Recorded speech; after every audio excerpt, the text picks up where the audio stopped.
C'est par révélation que quelqu'un rentre dans le règne. C'est par révélation qu'on arrive à savoir ce à quoi Dieu nous destine. Tu as besoin que Dieu ouvre tes yeux pour savoir que dans l'ensemble des choses que tu es en train de faire, voilà ce qui appartient à toi et à ta descendance. Pourquoi tu n'arrives pas à voir ta destinée?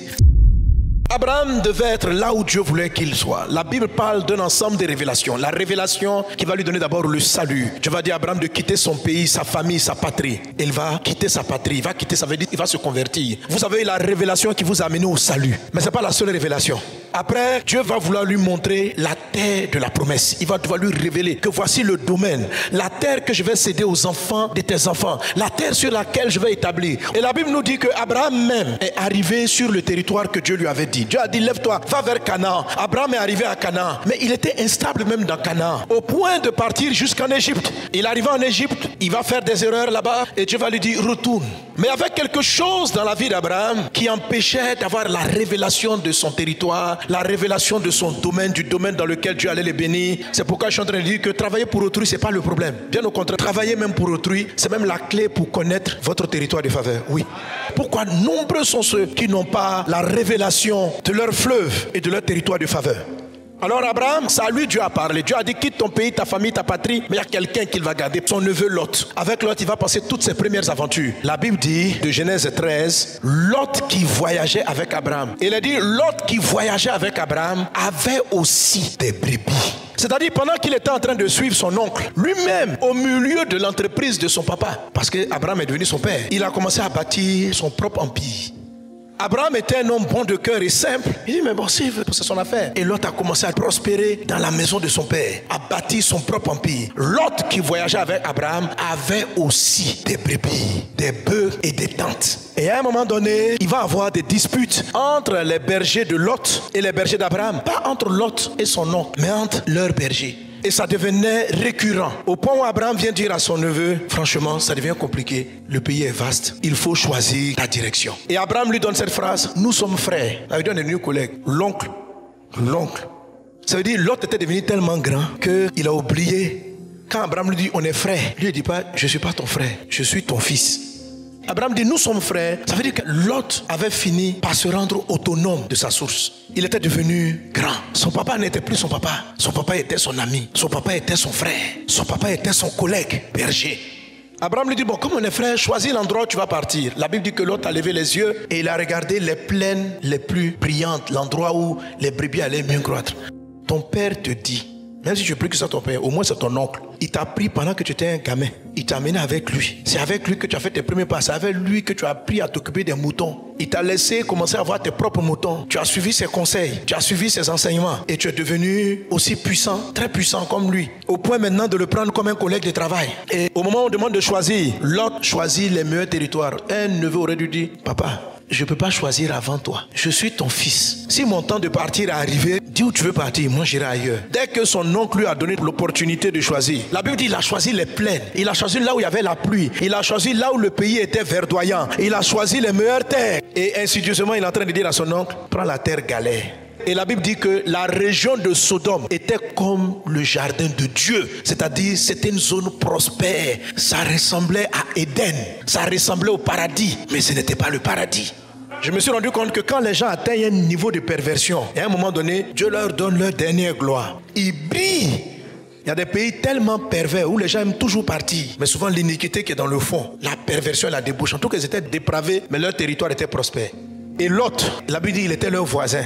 Il dit, je ne vais pas me mélanger. Mais quand les anges sont venus le délivrer, la ville a fini par le rejoindre. Parce qu'il était dans Sodome maintenant. Au départ, il était le voisin de Sodome. Mais je ne sais pas comment il a fait pour entrer dans la ville. Si c'est la ville qui l'a rejoint ou lui qui a rejoint la ville, on ne comprend pas trop. Est-ce qu'on est ensemble? Et la Bible dit que dès que Lot est parti, c'est vraiment impressionnant cette phrase, l'Éternel dit à Abraham, après que Lot se fut séparé de lui, lève les yeux et du lieu où tu es, regarde vers le nord et le midi, vers l'orient et l'occident, car tout le pays que tu vois, je le donnerai à toi et à ta postérité. C'est-à-dire, dès que Lot est parti, Abraham a vu sa portion qui allait descendre de sa sa vie à la vie de ses enfants, aux enfants de ses enfants. Il a vu le domaine dans lequel Dieu allait bâtir la domination, la libération. Dès que Lot est parti, il a eu une révélation. Dieu dit, regarde le pays. Le pays était déjà devant Abraham, mais Abraham ne savait pas que c'était à lui. Tu peux être en train de travailler dans un domaine, mais tu ne sais pas quelle est ta part dans ce domaine. Tu ne sais pas, et tu as besoin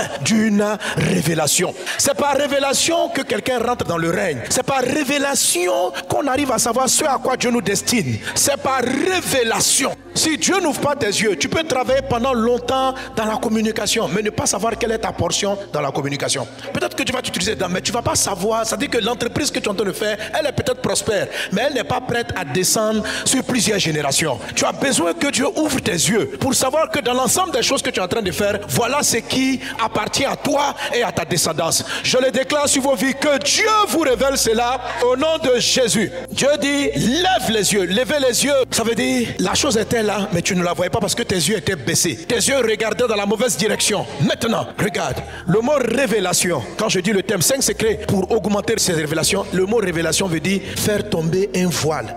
Souvent les choses sont devant nous, mais il y a des voiles sous nos yeux. Et étrangement, comme vous le savez, le nom Lot signifie en hébreu voile. Donc quand on dit dès que Lot est parti là, en hébreu le nom Lot c'est égal à voile. Dès que le voile est parti, Dieu lui a montré son territoire. Autrement dit, tant que Lot était là, Abraham n'avait pas la vision. Pourquoi tu ne sais pas ce que tu dois faire? Pourquoi tu n'arrives pas à voir ta destinée? Pourquoi tu n'arrives pas à voir qui tu es et qu'est-ce que tu dois partir? C'est parce que dans ta vie, il y a un Lot. Comment augmenter ces révélations? Il faut que Lot parte. Tant que Lot est dans votre vie, tant que Lot est avec vous, vous allez tourner en rond. Vous allez être dans votre territoire sans savoir que vous y êtes. Vous allez commencer une activité dans laquelle Dieu vous bénit, mais il y a comme une orientation. La Bible dit, la gloire de Dieu c'est de cacher les choses. La gloire des rois c'est d'aller trouver les choses que Dieu a voilées. Lot doit partir. Lot doit tomber. Alléluia. Amen. Comment augmenter ces révélations? Les secrets pour augmenter ces révélations. Le quatrième secret, c'est de faire partie Lot. Il faut le chasser, il faut le déchirer. Maintenant, l'enjeu du message, c'est de savoir comment on fait partie Lot. Qui est Lot dans ta vie? Il ne faut même pas penser à ton voisin. Lot, c'est ton enfant. Ce n'est pas vraiment ton enfant, c'est ton neveu. Lot, c'est quelque chose qui est sorti de toi. Lot, c'est quelque chose que tu fais. Lot, c'est quelque chose dans lequel tu es. Mais Lot marche avec toi dans le chemin de ta destinée. Lot et toi, vous êtes en train de collaborer. Lot et toi, vous travaillez ensemble. Lot, c'est une branche de ta vie qui prospère pendant que toi aussi tu prospères. Alors, nous allons prier et nous allons demander à Dieu, Seigneur, accorde-moi la grâce ce matin de savoir c'est quoi qui est Lot dans ma vie et de le faire partir dans le nom de Jésus. Car tu me dis ceci, que tant que Lot sera dans ma vie, il y a des révélations qui vont me manquer, il y a des révélations que je n'obtiendrai pas, il y a des choses que je n'aurai pas. Ensemble, nous allons élever la voix. Le troisième secret, c'était Kara, invoque Dieu, invoque-le. Appelle ton papa, dis, je suis aveugle, je n'arrive pas à voir, je n'arrive pas à discerner. Ensemble, élevons nos voix et prions. Ouvre nos yeux, fais tomber le voile. Fais tomber le voile dans le nom de Jésus. Je déclare que le lot sur ta vie soit déchiré. Que le lot sur tes regards soit déchiré. Que le lot sur ta vie soit déchiré. Que le lot soit déchiré. Que le lot parte de ta vie dans le nom de Jésus. Dans le nom de Jésus. Seigneur mon Dieu, parle à tes serviteurs et à tes servantes. Nous prions de tout notre cœur. Brenda salabrada kota ramazana brai. Reyando roba brada soro brada glorianda rababa. Au nom de Jésus de Nazareth. Quelqu'un donne un bon amen. Acclame la parole du Seigneur. Alors, parce que tu as prié de la sorte, sois conscient que dans ces jours-ci, Dieu va mettre le doigt sur Lot. Il va dire, ça c'est du Lot dans ta vie. Cette semaine, beaucoup de voiles vont tomber. Ça dit, Lot, bam. Lot. Et tes révélations vont venir. Tu as besoin de révélations. Il y a des problèmes qui vont rester dans ta vie tant que tu n'auras pas la révélation. On règne par la révélation. On domine par des révélations. On résout les problèmes par des révélations. Révélation, c'est savoir quelque chose qu'on ne savait pas. Et c'est une des révélations qui vous montre le domaine. Alléluia. Ça veut dire, tu peux même mettre mon fils travailler dans l'église. Tu vas rester. Tu es là. Mais dans l'œuvre que tu fais, tu peux tourner en rond dans ta mission, dans la maison de ton père, sans savoir qui tu es, pourquoi tu es là. Parce que l'autre est dans tes yeux. Abraham était dans la terre promise. Il était déjà arrivé, mais il l'ignorait. C'est comme s'il lui manquait quelque chose pour le convaincre que c'est ce qu'il avait à faire. Tu peux travailler de longues années dans une structure et ne pas trouver ta place à cause de la présence d'un voile sur tes yeux. Que ce voile-là tombe dans le nom de Jésus. Alléluia.